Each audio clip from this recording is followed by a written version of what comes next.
आगे एक बेर आजो तोरा में तोरो जवानी खिलत ही मरद में बहिया पूरा रत पलंगिया हिलत हे रे अरे केतना फुसलैनी हमर दिल ने पिघलता चमड़ी वाला खिजा बिना हमर के ने मिलता केतना फुसलैनी हमर दिल ने पिघलता चमड़ी वाला खिजा बिना हमर के ने मिलता।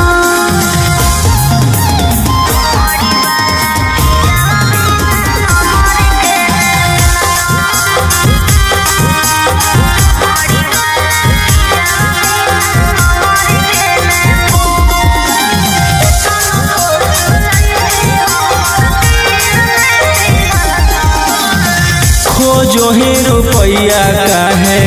लायक कुमार से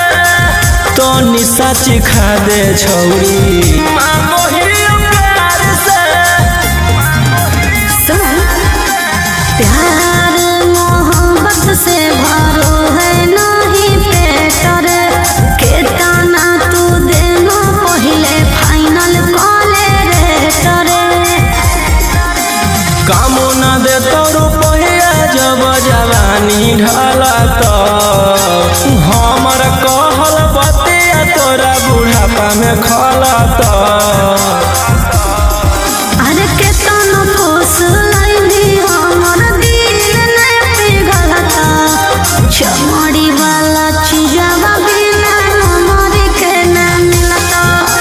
केतना फुसलैनी हमर दिल ने पिघलता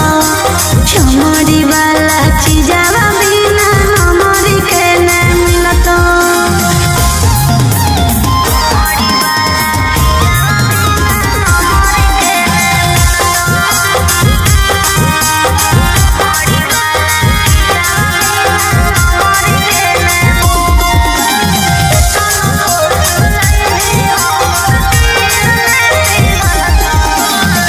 आज भर करा दे अपन चीजवा से भेट गे भोरे लिखवाई हो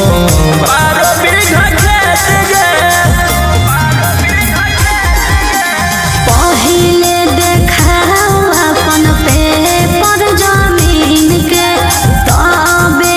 खैबो हम सवाद नमकीन के अगे राजा रौशन रही रानी बना के रखत तोरा सिवन कौनो दूसर छौड़ी के ताकत।